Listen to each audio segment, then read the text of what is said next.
Jesteśmy w miejscu, które się nazywa Stępią Górą. Jak byłam mała, to byłam przekonana, że ta nazwa właśnie podchodzi od tego, że to jest tak posępnie i smutno, brązowo, tu nic nie żyło, nie było niczego zielonego, nie śpiewały ptaki. Ten teren w ogóle nie żył.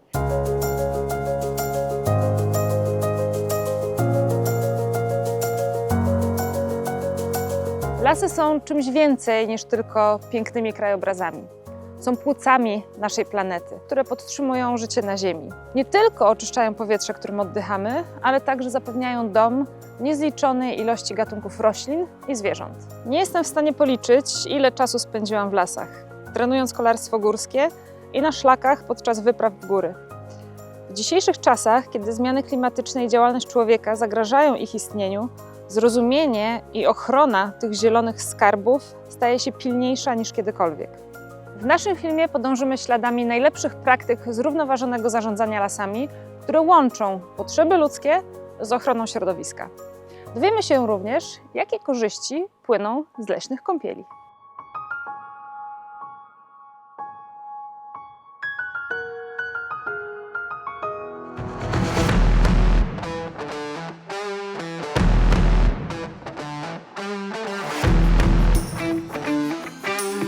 Czy wiecie, że największe drzewa transportują nawet 2 tony wody dziennie z korzeni do liści? Niesamowity jest również fakt, że korzenie drzew są na tyle mocne, że utrzymują całe grunty w lasach. A to tylko ułamek z pracy, jaką wykonują tam drzewa.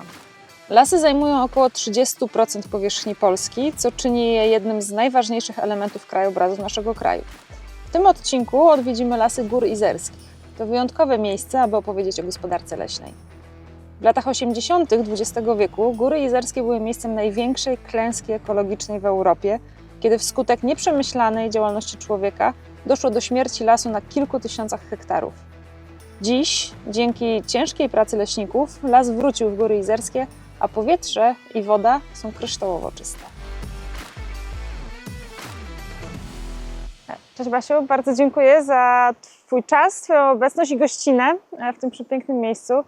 Jesteśmy na Stępiej Górze, nie tylko w miejscu z fantastycznym widokiem, ale także w pięknym lesie. Natomiast nie zawsze ten las taki piękny tutaj był. Czy możesz mi opowiedzieć więcej o historii tego miejsca i w ogóle lasów w Górach Izerskich? Jak jechałyśmy, a potem szłyśmy sobie ścieżką w to miejsce, to mijałyśmy przepiękne lasy. Ale czy uwierzysz, że 40 lat temu tu nie było żadnych żywych drzew? Wszystko to było prawie jak pustynia, ponieważ to miejsce dotknęła kiedyś bardzo poważna klęska ekologiczna, która spowodowała, że izerskie lasy przestały praktycznie istnieć. A z czego to wynikało? Człowiek odkrył, że nasze tereny Gór Izerskich są niezwykle bogate w pewne minerały. Jednym z takich minerałów był kwarc, a tam gdzie jest kwarc, wiadomo, że można produkować szkło. I tak zaczęły powstawać pierwsze huty. Wycinano lasy, które tutaj rosły i jeśli kończyło się drewno, wzdłuż potoku przenoszono się wyżej. Tak to trwało dość długo i włodarze tego terenu stwierdzili, jacie, za jakiś czas nie będzie drzew. I wcale się nie martwili pod względem przyrodniczym brakiem drzew, tylko tym, że za jakiś czas nie będzie materiału dla przemysłu. I wysiano świerki. Świerki dlatego, że szybko rosną, są w miarę energetyczne. Rosły sobie te świerki przez kilka wieków kolejnych i to wszystko trwało do 80. lat poprzedniego wieku, XX wieku, gdzie moi koledzy leśnicy przyszli do lasu i stwierdzili, coś się tutaj niedobrego dzieje. Bo świerki zaczęły bardzo mocno zamierać, zaczęły żółknąć, a igliwie zaczęło opadać, zupełnie odpadać. A to nie jest naturalne.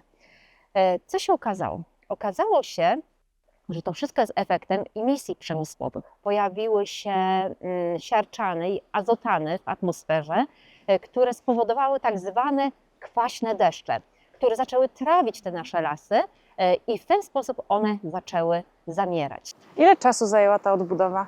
Ona jeszcze trwa. Właśnie, podczas spaceru mówiłaś o tym, że musimy patrzeć do przodu, ponieważ zmienia się nasz klimat, mamy globalne ocieplenie i tak naprawdę te lasy, które mamy w tej chwili, mogą nie przetrwać przyszłości, jaką niestety my ludzie im gotujemy.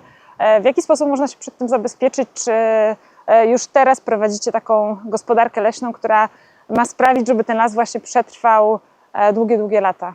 Gdy uczyłam się leśnictwa, to usłyszałam bardzo mądre słowa.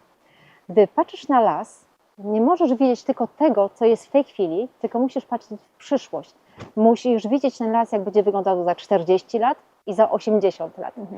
I my, prowadząc leśnictwo, prowadząc gospodarkę leśną, w ten sposób właśnie na to wszystko patrzymy.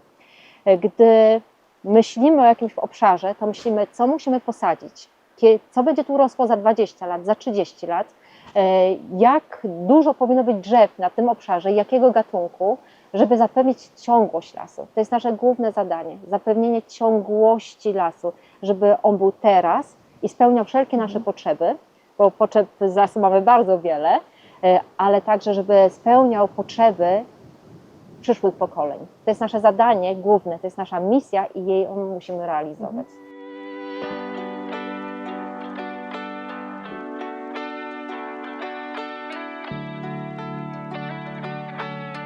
W ostatnich latach w kontekście zmian klimatycznych oraz wyzwań ekologicznych rola lasów staje się coraz bardziej istotna.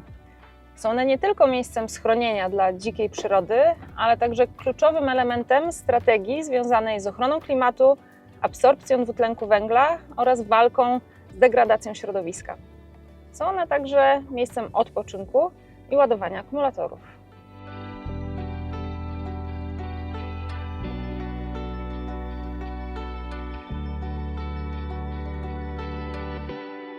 Wiem, że jesteś właśnie po 4-godzinnej sesji kąpieli leśnych, Tak. czy lasoterapii. Właśnie jakbyś mogła przedstawić mi, czym jest lasoterapia, czym różni się jedno od drugiego. Tak, kąpiele leśne, jak i lasoterapia są powolnym zanurzaniem się w atmosferę lasu, natomiast lasoterapia jest profilaktyką już medyczną, która jest udowodniona na badaniach naukowych.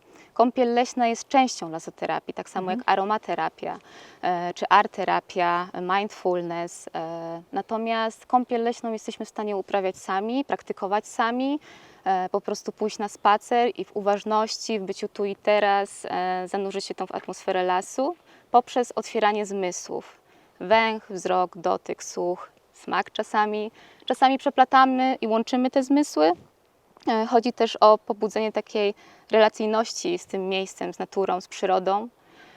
Jeżeli chodzi o lasoterapię, działa to bardzo podobnie, jednakże potrzebna jest osoba, wykwalifikowana osoba, która poprowadzi daną osobę do tego lasu. Dlaczego warto skorzystać z pomocy certyfikowanego przewodnika takiej lasoterapii? Jaka jest różnica w porównaniu z indywidualnym spacerem do lasu, do natury? Na pewno podstawową różnicą jest to, że ta osoba jest wykwalifikowana i jest tak naprawdę przewodnikiem. Ona nie jest terapeutą. Terapeutą tutaj jest las i to ważne, jest bardzo ważne i ważne to podkreślić. Natomiast przewodnik jest takim pośrednikiem pomiędzy lasem a daną osobą. I przez to, że ma przygotowany program, jest w stanie tą osobę wspomóc, właśnie uruchamiając jej zmysły poprzez poszczególne zaproszenia do aktywności.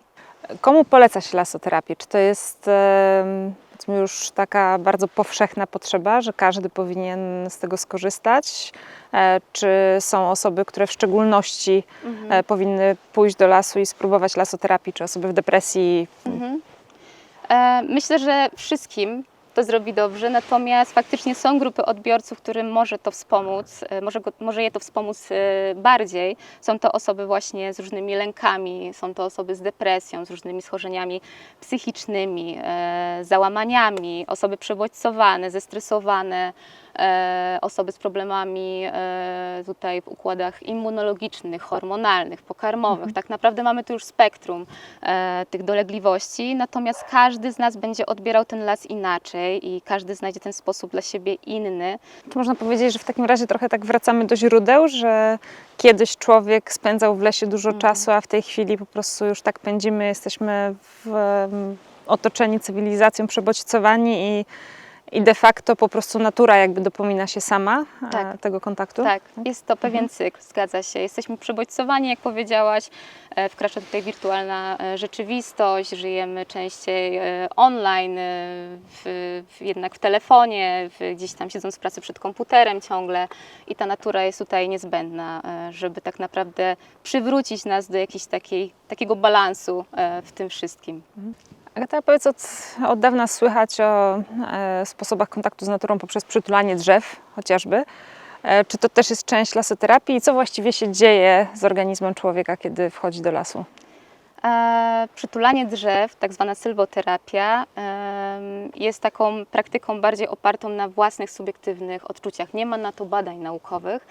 Natomiast oczywiście ta monumentalność tych drzew często sprawia, że my chcemy się do nich przytulić. Zresztą no, czujemy jakąś taką często bijącą energię z nich, ale to jest czysto subiektywne. Mamy tutaj aspekty fizyczne, uziemianie, jonizacja, ładunki ujemne. To wszystko wyładowujemy się, w szczególności jak chodzimy boso na przykład, bo zdarza nam się chodzić również boso po tej ziemi. Mamy tutaj czynniki mikrobiologiczne, różne bakterie, na przykład jest bakteria waku, która wpływa na serotoninę. Jest to zbadane, wpływa na nasz hormon szczęścia, także jeżeli zbieramy jagody, grzyby, czasami grzebiemy w ziemi, ta bakteria jest w stanie do nas wejść i w taki sposób wpływa na nasz hormon szczęścia. Mamy właśnie różne aspekty percepcyjne, czyli tutaj właśnie światło, mamy takie zjawisko zwane w języku japońskim komorebi. To jest wpadanie promieni światła poprzez liście drzew, poprzez w ogóle gałęzie drzew, tworząc takie czasami po prostu nieśmiałe promienie wpadające przez drzewa. I jest to nazwane właśnie pięknie komorebi. Jest oczywiście aspekt duchowy, aspekt emocjonalny. Mamy takie zjawisko AF tak zwane, czyli taki absolutny zachwyt gdzieś naturą. Czy patrzymy na jakieś zachodzące słońce, czy to właśnie są jakieś drzewa potężne. Także tych aspektów jest sporo. Cudownie, bardzo Ci dziękuję. Mam nadzieję, że coraz więcej osób będzie zauważało to, jak las na nas dobroczynnie działa. Ja przyznam, że także jeżdżąc na rowerze właśnie często, tak jak Ty powiedziałaś, przelatuję przez ten las i jednak wchodząc, spacerując, nie spiesząc się, ten kontakt z naturą jest zupełnie inny, więc z przyjemnością sama spróbuję.